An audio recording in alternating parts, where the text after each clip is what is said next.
जय श्री राम। बहुत स्वागत है आपका न्यूज़ 24 के डिजिटल प्लेटफॉर्म पर। लॉकडाउन का समय चल रहा है, आप घर पर रहिए, सुरक्षित रहिए, यही हमारी कामना है।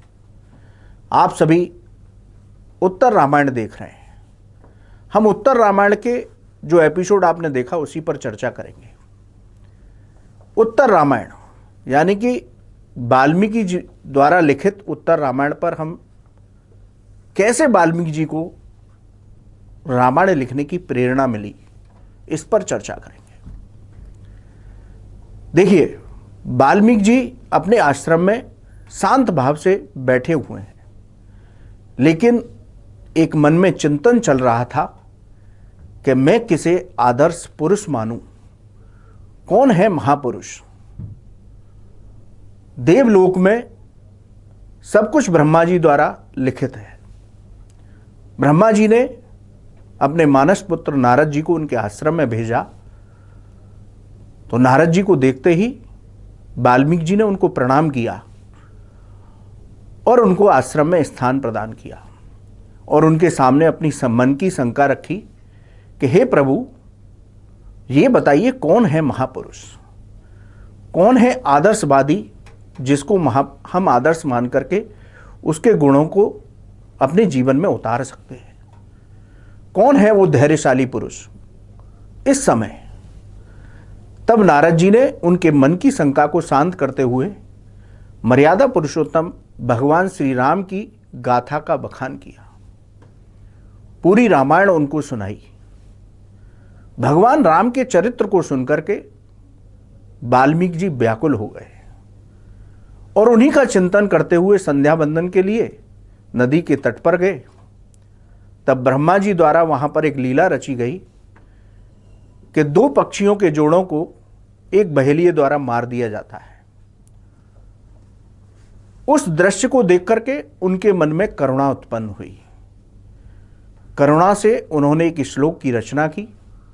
उस श्लोक की रचना करने से उनके अंदर महाकाव्य कवि की जो आत्मा थी वो प्रकट हुई। वो वहां से अपने आश्रम आते हैं, तभी ब्रह्मा जी आश्रम में प्रकट होते हैं और श्री वाल्मीकि जी को महाकाव्य रामायण की रचना करने के लिए प्रेरित करते हैं।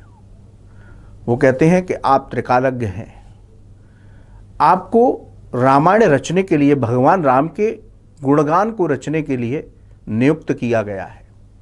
और जो ये लीला है, क्योंकि इस रामायण में करुण रस प्रधानता से है, तो ये करुण रस आपके अंदर विद्यमान करने के लिए इस लीला को रचा गया।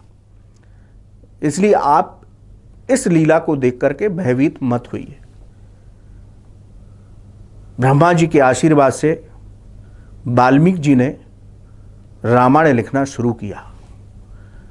वाल्मीकि जी की रामायण में 24,000 श्लोक हैं, 500 सर्ग हैं और 7 कांड हैं।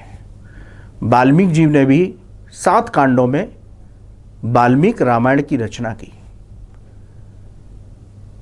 जो 6 कांड हैं उनको ब्रह्मा जी की प्रेरणा से और उनके अंदर जो शक्तियां थीं, जो दैवीय गुण थे, उनके माध्यम से उन्होंने 6 कांड को लिखा और 7वें कांड में वो खुद लीला में भागीदार बने, क्योंकि वाल्मीकि जी के ही आश्रम में माँ सीता आई और लवकुश का जन्म हुआ। वाल्मीकि जी ने लवकुश को भी अपनी रामायण के 24,000 श्लोक स्वरबद्ध तरीके से याद करा दिए। 1 साल तक लवकुश उन रामायण के श्लोकों का गायन करते रहे। यूं कहें कि रामचरित मानस के लिखने से पहले, वाल्मीकि रामायण के लिखने से पहले, रामायणिक कथा मौखिक रूप से संसार में बोली और गाई जा रही थी। वाल्मीकि जी ने उसको लिपिबद्ध किया। तुलसीदास जी ने रामचरित मानस विक्रम संवत 1631 में लिखना शुरू किया। बड़ी पावन तिथि थी, भगवान राम का जन्मोत्सव था। उस दिन मंगलवार का दिन था। तुलसीदास जी ने 2 साल 7 महीने 26 दिन में रामचरितमानस को पूरा किया। वाल्मीकि जी को माना जाता है, जो संत समाज है वो ये कहता है कि वाल्मीकि जी के ही अवतार में रामचरितमानस लिखने के लिए तुलसीदास जी प्रकट हुए। संत समाज और सत्संग में ये कथा सुनने को मिलती है कि वाल्मीकि जी ने वाल्मीकि रामायण संस्कृत में लिखी, लेकिन वो इसे हिंदी में सरल भाषा में लिखना चाहते थे। लेकिन प्रभु की इच्छा से वो प्रभु के धाम में पधार गए, उनका जीवन समाप्त हो गया। तो संत लोग कहते हैं तुलसीदास जी के रूप में वाल्मीकि जी ही आए और उन्होंने सरल दोहों के रूप में भगवान राम के चरित्र को रामचरितमानस के माध्यम से लोगों के सामने प्रकट किया। तो आप उत्तर रामायण का आनंद लीजिए। वाल्मीकि जी की लिखी हुई उत्तर रामायण जो रामानंद सागर जी ने जो सीरियल बनाया है उसमें बड़े मार्मिक ढंग से प्रस्तुत की है। तो अब ये रामचरितमानस का जो उत्तर कांड है, सबसे अंतिम कांड है, इसकी कथा अब सीरियल में आगे बढ़ेगी।